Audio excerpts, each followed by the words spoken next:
Salut tout le monde, bienvenue sur notre chaîne, c'est Dr Antoine, votre coach en entrepreneuriat, recherche et conseil.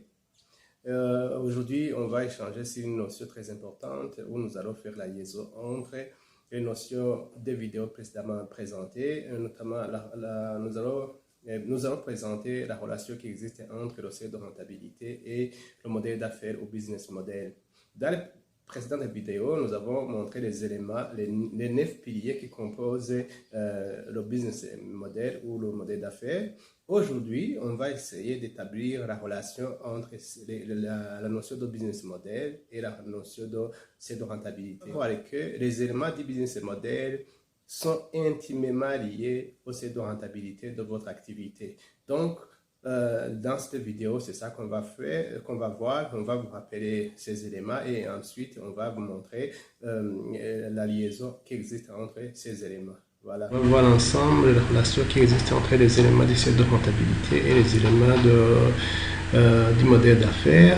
Comme on l'a exposé dans les précédentes vidéos, maintenant, on va établir cette relation-là. Alors ici, vous voyez, on a assimilé les éléments du seuil de rentabilité. Ça, c'est le coût unitaire variable. Ça, c'est le prix de vente unitaire. Ça, ce sont les quantités vendues. Et ça, c'est le chiffre d'affaires. C'est juste, pour avoir le chiffre d'affaires, c'est juste le prix de vente unitaire fois le prix de vente, la quantité vendue. Et puis, les marges charges variables sont obtenues en prenant le prix d'achat unitaire fois juste les quantités vendues. Et puis la marge sur coût variable, c'est la différence qui existe entre le prix de vente et le prix d'achat. Et puis marge sur coût variable, c'est juste la différence entre le chiffre d'affaires et les charges variables. Donc voilà. Et puis les éléments des charges fixes, on a essayé de l'exposer, c'est juste des estimations qu'on a faites. Ici, on a fait juste 1,5 5 millions, 200 000 pour comme assurance, etc. Ici, vous voyez qu'on a juste fait la sommation, c'est juste la sommation de toutes ces charges fixes. Donc c'est ça, la sommation de ça. Voilà, et puis au niveau des résultats, c'est juste la différence entre la marge, cette marge-là, c'est le coût variable, moins les charges fixes. Voilà, on a ça. Et puis le seuil de rentabilité en quantité, c'est juste les charges fixes, ça divisé par la marge, c'est le coût variable. Combien de produits faut-il vendre pour couvrir en fait les charges fixes? Et puis en valeur, vous prenez ces quantités-là qu'il faut vendre, multiplié par le prix de vente qui est ici. Et puis, au point mort, on a vu que c'est le seuil de rentabilité. Et le seuil de rentabilité en valeur divisé par le chiffre d'affaires fois 360. Donc voilà. Et puis, la marge de sécurité, c'est juste la différence entre le chiffre d'affaires moins le chiffre d'affaires moins le seuil de sécurité en valeur. Et puis ça, l'indice de sécurité, c'est juste la marge de sécurité qu'on a exprimée en termes de chiffre d'affaires. Voilà. Alors, quelle est la relation entre ces éléments? Donc, au niveau du modèle d'affaires ou business model, on a vu qu'il y a dans le premier élément à présenter, c'était votre segment de clientèle. Donc, vous voyez que le segment de clientèle est lié directement aux ventes. Et puis, si vous avez plus de clients, donc vous aurez beaucoup de ventes. Et puis au niveau de la proposition de valeur, donc ça veut dire qu'il faut quand même que vos clients, donc vous apportez de la valeur à vos clients, vous résolvez des problèmes réels qui existent, donc vous comblez un besoin déjà qui existe. Souvenez-vous quand on a parlé des sources d'opportunités en matière les sources d'opportunités, on a parlé du changement de perception de vos produits, que ça peut constituer une opportunité, d'autant plus que vous pouvez innover, vous pouvez proposer d'autres solutions aux problèmes naissants. Donc voilà, vous voyez que tout ça, ça va affecter alors en fait vos ventes. Et puis les canaux de distribution, c'est les moyens par lesquels vous allez entrer en contact avec vos clients, que ce soit au niveau de la distribution, etc. les grossistes, les points de vente et tout ça, les publicités organisées, c'est pour faire connaître vos clients, vos produits ou services aux clients. Donc voilà, tout ça, ça va affecter en fait les ventes. Et puis les relations clients, donc définir les produits que vous allez. Si vous fidélisez les clients, ça veut dire que vous avez des ventes permanentes et ça va affecter en fait vos revenus. Si vous avez des clients permanents, ça veut dire que les revenus seront stables. Et puis les revenus, voilà, c'est lié aux revenus. Donc en termes de stabilité de revenus, en termes de variabilité de revenus. Et puis il faut voir aussi les prix que vous pratiquez, si ça vous permet justement d'être concurrentiel et en même temps de couvrir les charges, etc. Parce que vous voyez qu'il y a une relation entre ce prix de vente et la marge dégagée. Plus la marge est élevée, plus vous avez de chances de couvrir les charges fixes dans peu de temps. Et puis parce que vous avez vu que le seuil de rentabilité est lié à cette marge, parce qu'on a pris les charges fixes divisées par ça. Puis si son montant de marge sur coût variable augmente, ça veut dire que le nombre de produits à vendre sera faible pour couvrir en fait les charges fixes. Voilà.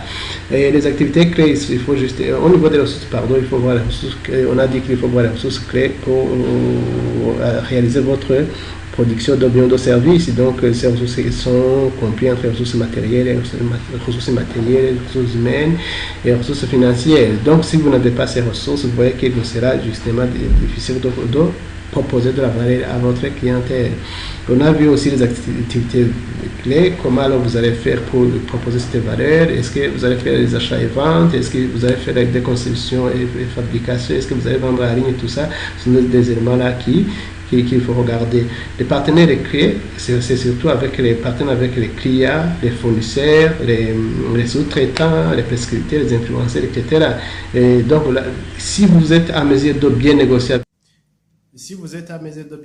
avec tous vos fournisseurs, ils peuvent soit réduire les coûts ou bien ils peuvent vous accorder des délais de paiement élevés. Par exemple, ils peuvent vous faire des crédits, ce qu'on appelle les crédits fournisseurs. Ça veut dire qu'ils vous donnent des produits et puis vous allez vendre après. Et tout ça vous permet de générer des recettes sans toutefois engager vos fonds. Ce qui va réduire en fait vos besoins en termes de fonds à mobiliser. Vous pouvez réduire ici. Si le prix de le coût unitaire variable diminue, vous allez regarder au niveau des résultats. Donc là, vous voyez qu'on est ici, fournisseur et puis coût d'achat unitaire. Regardez si le prix d'achat devient par exemple 13 000, regardez au niveau des résultats. Donc vous voyez que directement le résultat va augmenter. En fait, tous ces éléments-là, tout, ça va varier. Vous avez quand on parle de clients, quand les clients augmentent, ça veut dire que vous allez augmenter les ventes. Donc si les ventes augmentent, regardez par exemple si je mets 4 000 ici, donc par l'augmentation des droits clientèle, vous regardez au niveau des clients, vous voyez que le résultat va augmenter directement. Donc voilà. Donc tout ça au niveau des partenaires, c'est ça où on était. Et puis au niveau des coûts, les coûts, normalement on regarde justement en termes de coûts de production. Il faut voir s'il n'y a pas moyen de faire ce qu'on appelle l'économie d'échelle. Donc l'économie d'échelle normalement c'est la diminution du coût de revient lorsque la quantité produite augmente ou la quantité acheter augmente ou transporter. En fait, les charges qui sont fixes seront réparties sur une grande quantité. C'est ça qui vous permet en fait de gagner, donc de réaliser ce qu'on appelle l'économie d'échelle. Donc voilà, tous ces éléments qu'on a vus, vous voyez que ce sont des éléments qui sont intimement liés, donc il ne faut pas les négliger, donc il faut raisonner dans la globalité. Il ne faut pas penser que cette notion n'est pas importante, telle notion n'est pas importante. Ce que nous vous présentons, ce sont ce que nous avons vraiment jugé important pour la réussite de votre activité. Donc voilà pour cette présentation. Merci de votre visionnage. Je vous rappelle que si vous n'êtes pas abonné à notre chaîne, n'hésitez pas de le faire pour ne pas rater aucune de nos vidéos, parce que ce sont des vidéos qui vous donnent des conseils pratiques pour réussir dans votre business. Si vous avez aimé cette vidéo, n'hésitez pas à faire un like et un j'aime. Donc, il suffit de presser sur j'aime, like, partager et merci encore une fois. Et voilà les amis, c'est la fin de cette présentation. Si cette vidéo vous a plu, n'hésitez pas de la liker, de la partager. Et si vous n'êtes pas abonné à notre chaîne, n'hésitez pas de le faire pour ne pas rater nos prochaines vidéos. Vous voyez qu'on essaie de développer des vidéos qui contiennent des informations ou des formations qui vont vous guider dans l'amélioration de votre business et qui vont vous aider bien sûr à vous lancer si vous n'avez pas encore commencé.